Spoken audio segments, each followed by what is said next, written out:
চুলি ক'ত মূৰ কোনটো গুলুৰ মূৰ কোনটো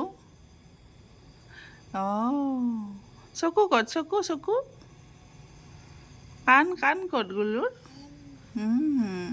নাক ক'ত নাক গুলুৰ নাক কোনটো মুখ কোনখন মুখ